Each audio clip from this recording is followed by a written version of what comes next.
Olá pessoal, aqui é a professora Ida e esse é o nosso primeiro vídeo do ano letivo de 2021 com os comentários, explicações e correção do PET volume 1 de língua portuguesa do 9º ano do ensino fundamental semana 1.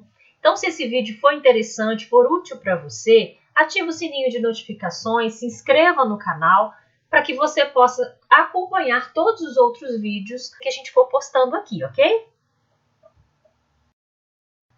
Então, pessoal, o tema da semana 1 é modalização. Então, após esse cumprimento aqui, né, aos estudantes, a gente tem uma definição do que é modalização. Vamos ver um pouquinho sobre isso. Nossas ações de comunicação são sempre mediadas por intenções, explicitar certeza, dúvida, obrigatoriedade, sentimentos, entre outros. Esse recurso de linguagem está tão presente em nosso dia a dia e é chamado modalização.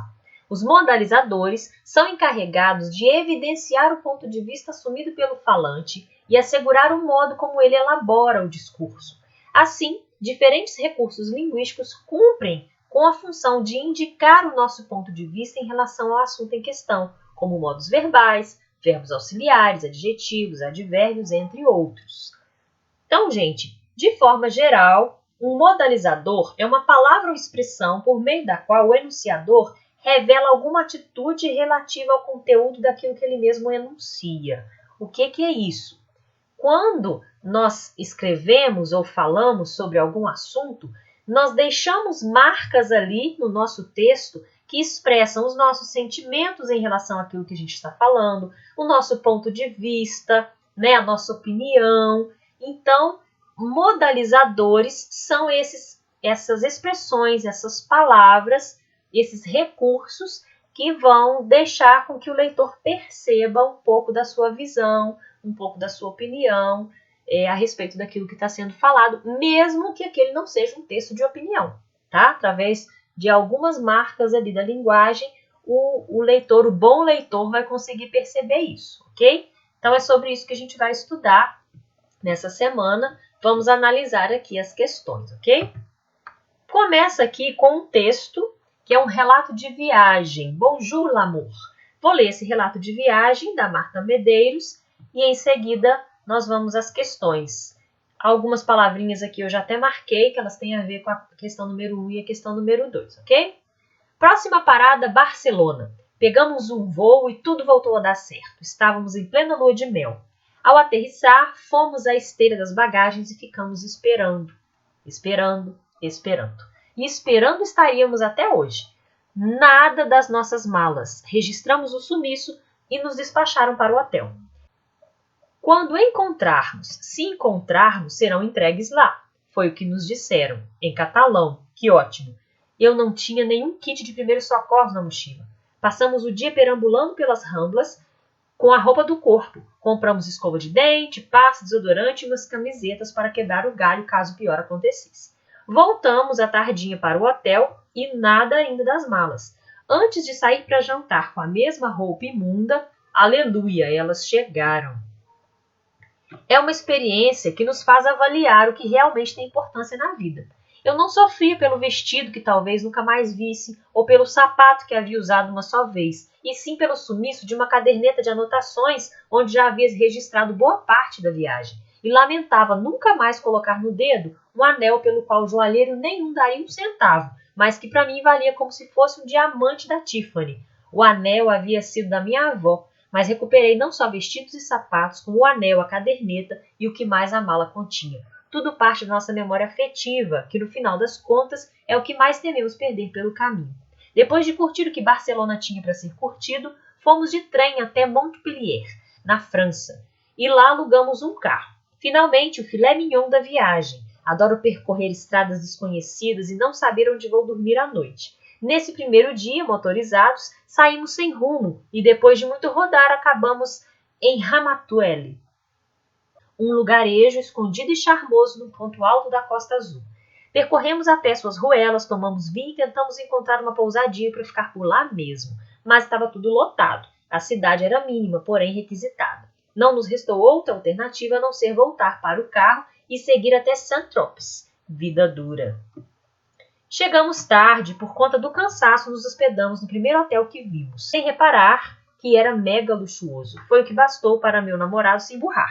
Tinha cabimento gastar os tubos numa única noite? Não tinha. Mas vai explicar isso para uma mulher despencando de sono. No dia 50 seguinte, Santropes nos deu as boas-vindas e desemburrou qualquer semblante. Dia de sol tropical, mergulho, caminhadas, visual. Passamos um dia de magnatas e no fim da tarde pegamos a estrada de novo. Quando o sol começou a se pôr, estávamos em Route das Calanques, entre Saint Rafael e Cannes, onde encontramos um casarão na beira da estrada, de frente para uma baía deslumbrante. Chamava-se L'Auberge Blanche, mas duvido que se encontre alguma referência no Google. Estacionamos e batemos à porta. Veio nos atender uma senhora de uns bem-vividos 130 anos. Ofereceu para nós seu melhor quarto no terceiro andar, milhões de metros quadrados de frente para o mar. Poderíamos ter dado uma festa de Réveillon dentro do aposento. Então tá aí o relato da Marta Medeiros, é um relato de viagem. Vamos para as questões. Na questão número 1, o que se pede é o seguinte: a modalização pode ser compreendida como uma forma de o enunciador expressar sua atitude em relação ao que ele mesmo enuncia. No trecho, é uma experiência que nos faz avaliar o que realmente tem importância na vida, por exemplo, o advérbio realmente mostra que a enunciadora insiste sobre a validade do que acabou de dizer. Localize outros exemplos de palavras e locuções que, em sua opinião, são empregadas na modalização, destacando os efeitos de sentidos que provocam. Então, é para a gente achar no texto outras palavras que podem ser consideradas modalizadores, ou seja, que passam para a gente alguma ideia sobre o sentimento, sobre as impressões, né, sobre o posicionamento, o ponto de vista da narradora aqui a respeito daquilo que ela está falando, tá? Então, vamos voltar lá no texto.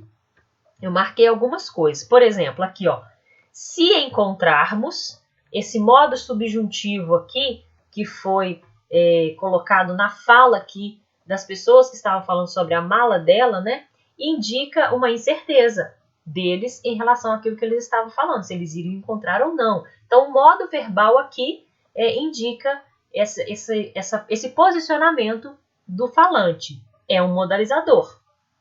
Aqui, essa interjeição, ó, aleluia, indica alívio. Ela estava falando aqui, ó, antes de sair para jantar com a mesma roupa imunda, aleluia, e elas chegaram. Então, aqui indica um pouco de alívio dela em relação ao que estava acontecendo. Descendo mais um pouquinho aqui no último parágrafo, nos deu as boas-vindas. Santropes nos deu as boas-vindas e desemburrou qualquer semblante.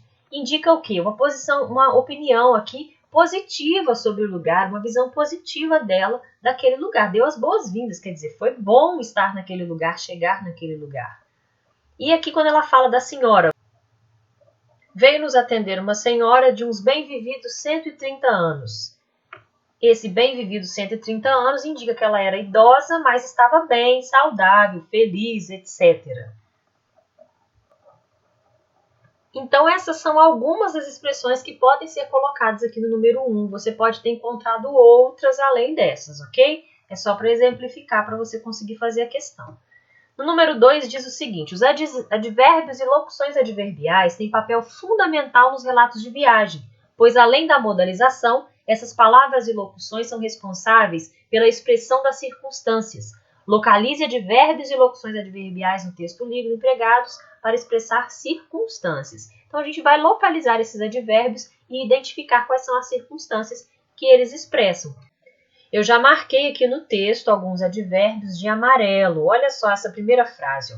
Eu não sofria pelo vestido que talvez nunca mais visse, ou pelo sapato que havia usado só uma vez, e sim pelo sumiço de uma caderneta de anotações. Então, não aqui, ó.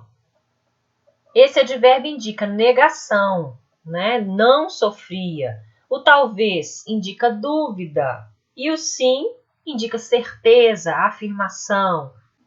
Vamos seguindo que tem mais, ó. Finalmente. Esse advérbio indica tempo, mas nesse caso também indica alívio, satisfação. Então, é um advérbio de tempo. A circunstância que ele indica é tempo. Mas ele também é um modalizador que indica uma certa satisfação, um certo alívio que ela estava sentindo nesse momento. E aqui também a palavra tarde, é um advérbio que indica tempo também. Então, tem vários advérbios que eu marquei aqui no texto. Você pode ter encontrado outros, tá? e aí você vai indicar quais são as circunstâncias que eles expressam, e vão ser aqui colocados na resposta da questão número 2, ok? Na questão número 3, fala sobre a expressão filé mignon que ela utiliza. Ó, em finalmente o filé mignon da viagem. Que figura de linguagem constitui os termos em destaque e qual é o efeito de sentido que provoca? Essa expressão filé mignon aqui pode ser considerada uma metáfora, ok? Por quê? Porque a metáfora é uma comparação subentendida. Quando ela está falando aqui que é o filé mignon da viagem, ela quis dizer que aquela foi a melhor parte da viagem, assim como o filé mignon é a melhor parte da carne. Então, é uma metáfora que indica que aquela foi a melhor parte da viagem. Número 4. Não nos restou outra alternativa a não ser voltar para o carro e seguir até Saint-Tropez, vida dura. Considerando o contexto do relato, que efeito de sentido causa o uso da expressão vida dura? Então, a gente vai lembrar que ela estava dizendo que não tinha lugar para eles dormirem naquela cidade e que eles tiveram que pegar o carro e ir para uma outra cidade.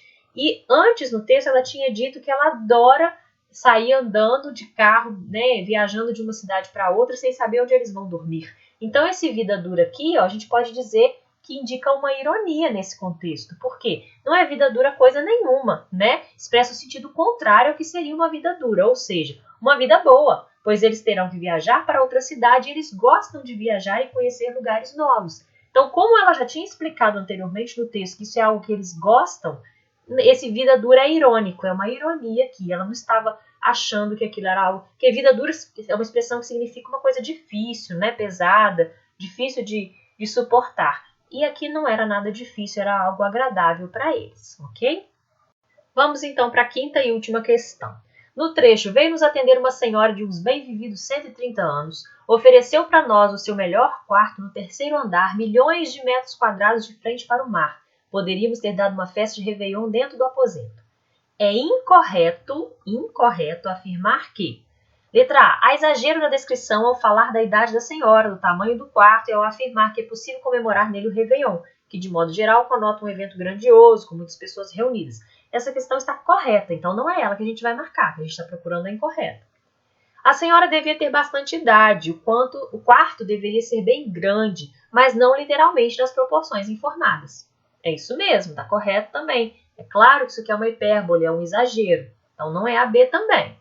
O exagero empregado pela enunciadora constitui uma figura de linguagem chamada hipérbole, como eu acabei de falar. Então, A, B e C estão corretas. Nós estamos procurando a incorreta, que é a letra D. Dá uma olhadinha. Ó.